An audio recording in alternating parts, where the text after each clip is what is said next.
हमारे साथ abacus asset management के फाउंडर सुनील सिंघानिया मौजूद हैं। इंडिया के बेस्ट नोन फंड मैनेजर्स में से एक। काफ़ी पैसा इन्होंने अपने इन्वेस्टर्स के लिए बनाया है, पहले जब म्यूचुअल फंड में थे तब, और अब जब ये अपना पीएमएस और एआईएफ चला रहे हैं, दोनों में उसमें काफ़ी पैसा इन्होंने अपनी एआईएफ में जनरेट किया है। सुनील जी, गुड मॉर्निंग, शुक्रिया जुड़ने के लिए। सबसे पहले तो हमारे साथ मार्केट में कल बजट एक साइड शो बनकर रह गया, क्योंकि एक मार्केट को बड़ी चिंता सता रही है अदानी ग्रुप स्टॉक्स में और वहाँ पर क्या हो रहा है, उस पर हम बात करेंगे। लेकिन इस समय आपका व्यू क्या है बजट को लेकर खास तौर से, और किस तरीके का रिएक्शन आपको लगता है कि मार्केट को एक्चुअली दिखाना चाहिए प्योरली बजट के पॉइंट ऑफ व्यू से? गुड मॉर्निंग अनुज, आपकी टीम को और सीएनबीसी आवाज के सब दर्शकों को। आपने सही कहा। आई थिंक बजट थोड़ा सा एक ओवर शेडो हो गया because of non fundamental reason. लेकिन अगर आप बजट देखिए तो बहुत ही एक पॉजिटिव और एकदम बैलेंस बजट था। हम इसको कहते हैं कि चार ऐसे, उसमें से एक थोड़ा सा बैकग्राउंड में चला गया है। एक तो बहुत ही सिंपल बजट था, बहुत ही शॉर्ट बजट था। कोई इसमें लंबी चौड़ी कोई खाली अनाउंसमेंट्स के ऊपर ही फोकस था। स्ट्रक्चरली बहुत ही अच्छे इन्होंने अनाउंसमेंट्स किए और स्माइलिंग बजट था थोड़े टाइम के लिए। उसके बाद तो ऑब्वियसली नॉन फंडामेंटल रीजन जिसे हम सब जानते हैं, उसकी वजह से बाजार ऊपर नीचे हो गया।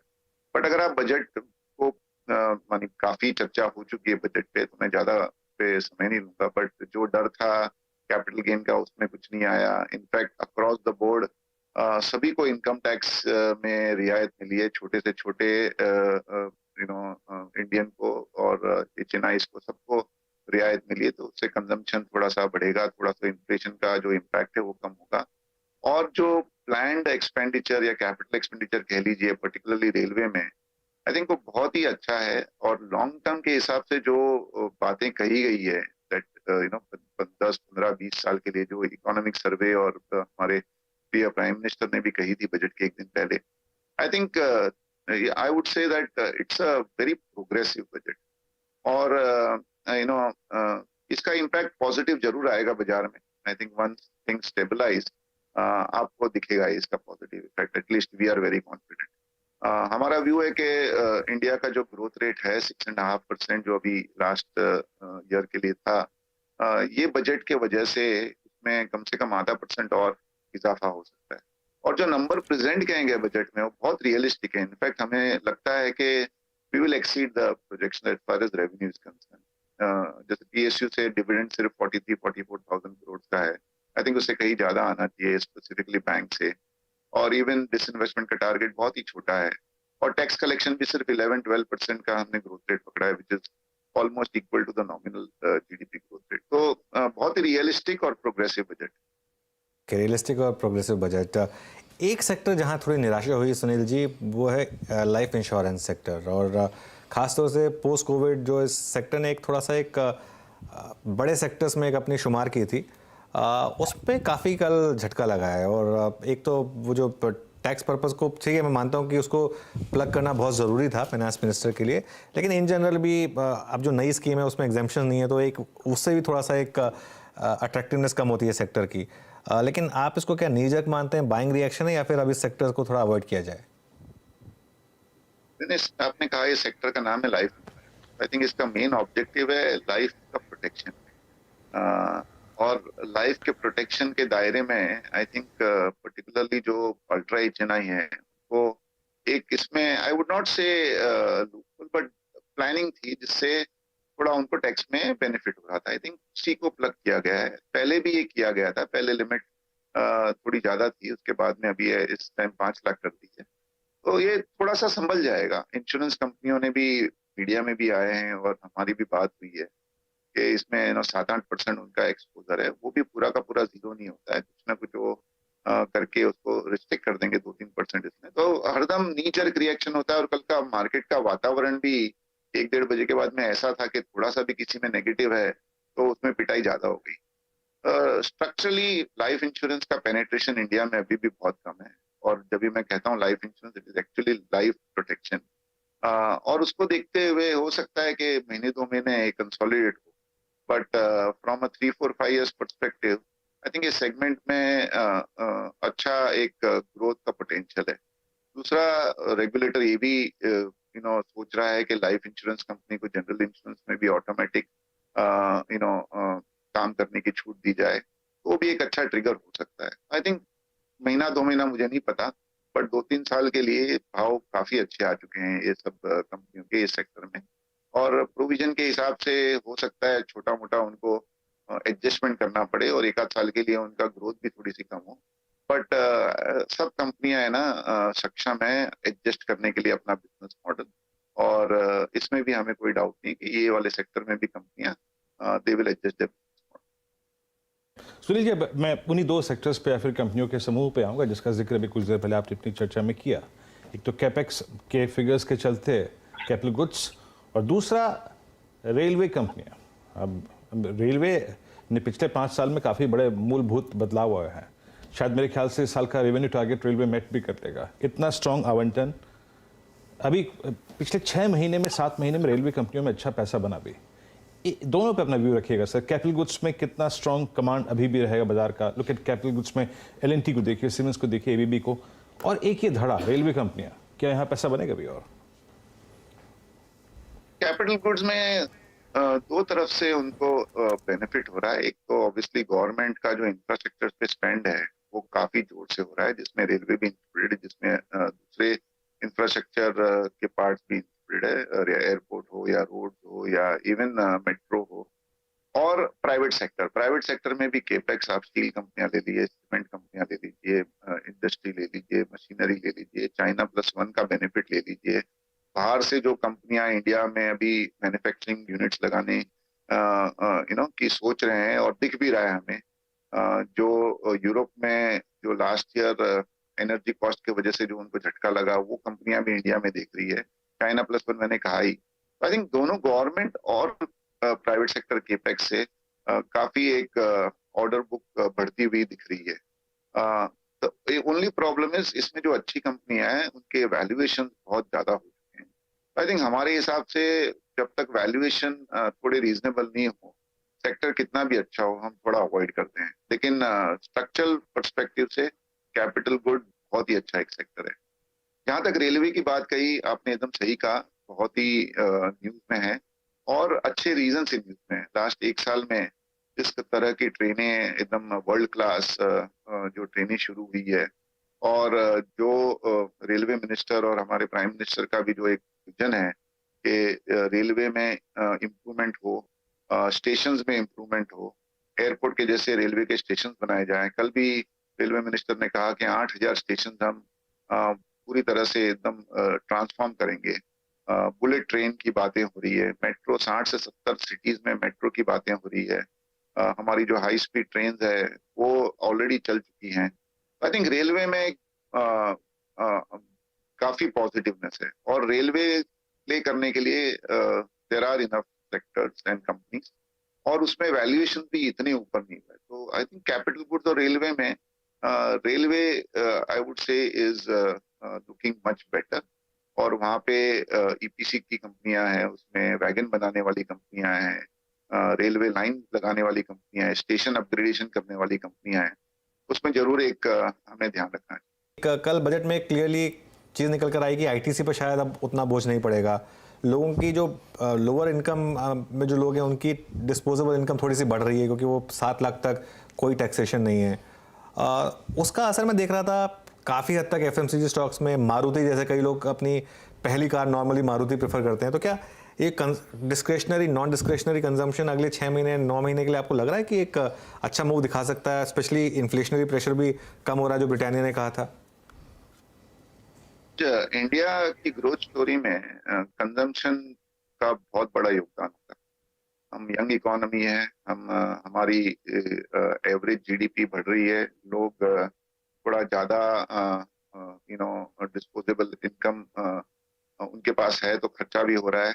बजट में आपने सही कहा, सिगरेट पे ज्यादा ड्यूटी नहीं है, उसके वजह से एक एडिशनल किकर मिला है। काफी एफएमसीजी कंपनियों में हमने देखा है टॉप लाइन में प्रेशर है, बट बॉटम लाइन अब बढ़ सकती है, क्योंकि जो इनपुट कॉस्ट हैं वो धीरे धीरे नॉर्मलाइज होते जा रहे हैं।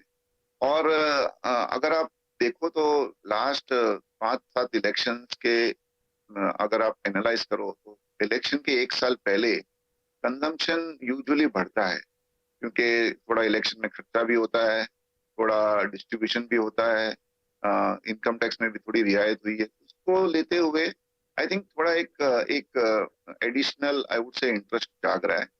दूसरा ये है कि इस सेक्टर में है ना, स्टॉक्स ने कुछ किया नहीं है 3-4 साल में, क्योंकि काफी महंगे थे। तो अंडर परफॉर्मेंस का भी थोड़ा सा एक मे बी नॉर्मलाइजेशन हो रहा है। और थर्ड इज, जब भी बाजार में वॉलेटिलिटी होती है, थोड़ा सा ऊपर नीचे या अनसर्टेनिटी होती है, तो ये सेक्टर दूसरे सेक्टर से कोरिलेटेड नहीं है। तो जब तक मार्केट्स नॉर्मलाइज नहीं होते हैं, नॉर्मली एफएमसीजी सेक्टर है ना, थोड़ा सा आउट परफॉर्म करता है। हमारे हिसाब से आई थिंक ये सेक्टर बहुत अच्छा है, बट जैसे मैंने पहले कहा, वैल्यूएशन काफी कंपनियों के वर्ल्ड में हाईएस्ट, और ग्रोथ रेट अब पहले जैसे 20-25% की ये सेक्टर में नहीं रही। बड़ी बड़ी कंपनियां जिसका आपने नाम लिया, उनमें ग्रोथ रेट है 5 से 10%। और उसको देखते हुए हमें ये 60-70-80 भी नहीं डाइजेस्ट होता है। इसके लिए दो वी लाइक द सेक्टर, हमारा इन्वेस्टमेंट उसमें ऑलमोस्ट जीरो है। अच्छा, सुनील जी, एक अब मुझे बात करनी है थोड़ी बजट से हटकर। ये मार्केट में जो इस समय एक फियर फैक्टर है, खासतौर से बैंकों को लेकर, ठीक है, अदानी समूह का एक इशू है जो भी है, लेकिन क्या ये जस्टिफाइड है, और या फिर ये एक अपॉर्चुनिटी प्रेजेंट कर रहा है इस समय?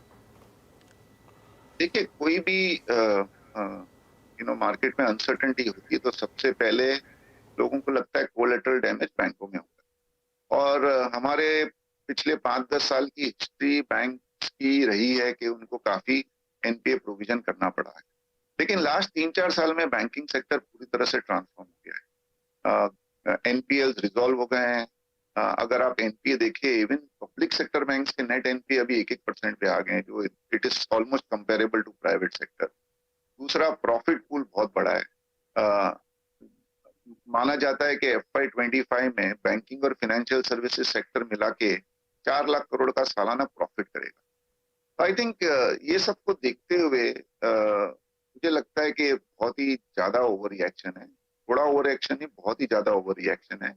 दूसरा, अनुज, क्या हुआ ना, लास्ट 4-5 महीने में banking sector was the one sector which was doing the best, operation wise भी और स्टॉक मार्केट परफॉर्मेंस वाइज भी। तो थोड़ा वो ओवरबॉट भी था।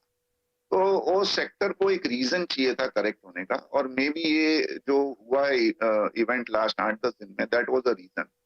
और कभी भी मार्केट में रिएक्शन दोनों तरफ है ना, एक्सेस होता है। ऊपर की तरफ भी एक्सेस रिएक्शन होता है, नीचे की तरफ भी एक्सेस रिएक्शन होता है। तो मे बी 2-3 महीने पहले जो छोटे बैंक थे, उनका ऊपर की तरफ से ऊपर जाने में ओवर रिएक्शन था, और अब लास्ट एक हफ्ते में नीचे जाने में ओवर रिएक्शन है। तो हमारा मानना है ये 8-10-15 दिन में स्टेबलाइज हो जाएंगे। और ये ऐसा सेक्टर है जिसमें 2-3 साल का तो क्लियर विजिबिलिटी है अच्छे प्रॉफिट का। हम देश के बढ़ने की बात कर रहे हैं, केपेक्स की बात कर रहे हैं, तो आई थिंक ये सेक्टर में डिमांड भी आएगी क्रेडिट की।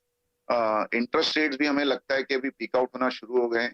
कल बाजार में जो भी हुआ, लेकिन हमारी यील्ड्स कल थोड़ी सी नीचे आई, क्योंकि हमारा जो बोरिंग प्रोग्राम जो फाइनेंस मिनिस्टर ने प्रेजेंट किया, वो एक्सपेक्टेशन से कम था।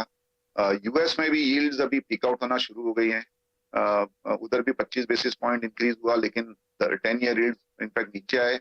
और फॉर द फर्स्ट टाइम अब ये उम्मीद होने लगी है वहां पे भी कि 2023 के सेकेंड हाफ में रेट कट्स होना शुरू हो जाएंगे। तो आई थिंक ये सबको देखते हुए we are very positive on the bank.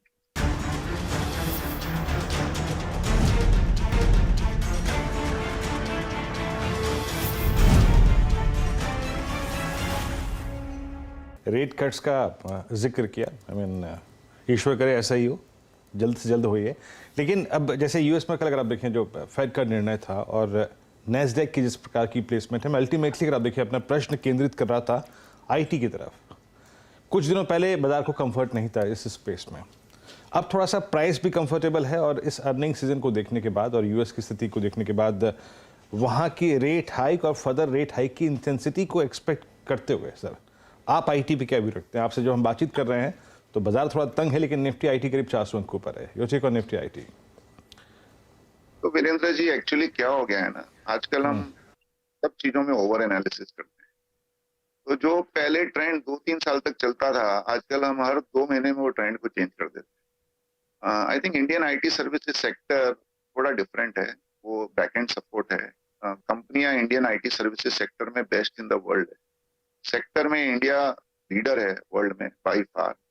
कंपनियां, कितना बोला जा रहा था कि स्लो डाउन है, फिर भी दिसंबर में रूपी टर्म्स में हर बड़ी कंपनी ने 15% के ऊपर का प्रॉफिट दिया है, जो बैंक के बाद में सेकंड हाईएस्ट है। और वैल्यूएशन भी अभी रीजनेबल हो गए हैं। बड़ी कंपनियां 18 से 25 पी के बीच में है, छोटी कंपनियां और भी कम हो गई है। और ये ऐसा सेक्टर है जिसमें जो प्रॉफिट बनाते हैं पूरा का पूरा कैश फ्लो है, और वो पूरा डिस्ट्रीब्यूट कर देती है कंपनियां, either bye way of huge dividends और बायबैक।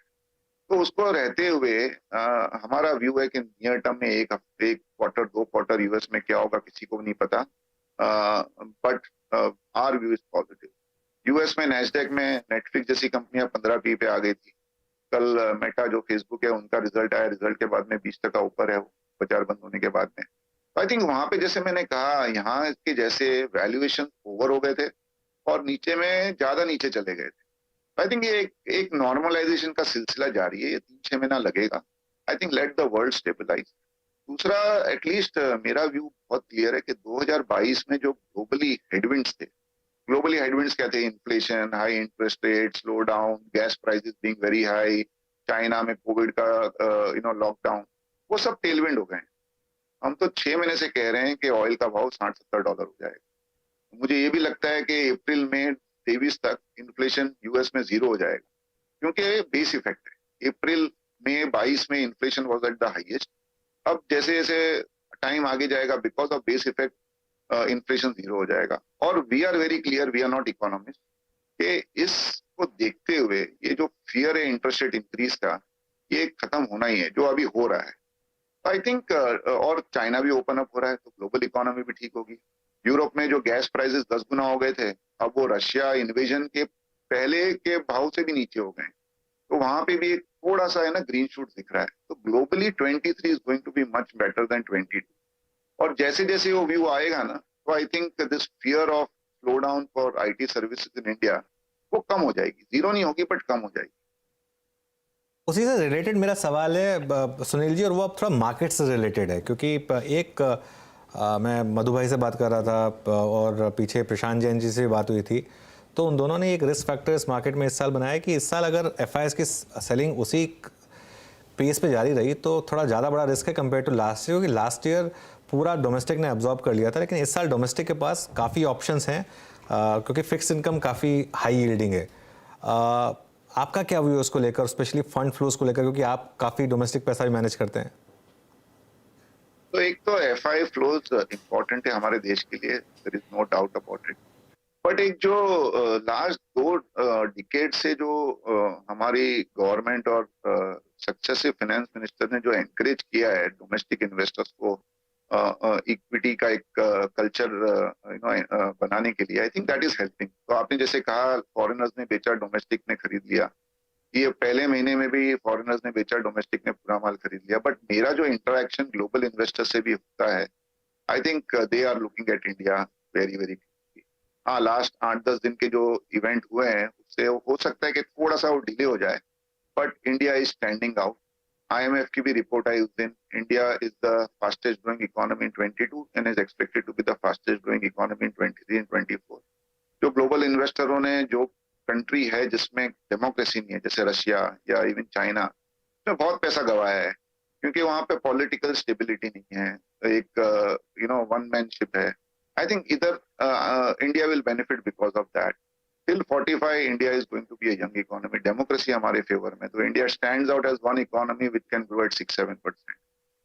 आप देख लीजिए even earning estimate, despite all this, India का जो अर्निंग ग्रोथ है 23, 24, 25, it will be anywhere between 13-14 to 17-18%।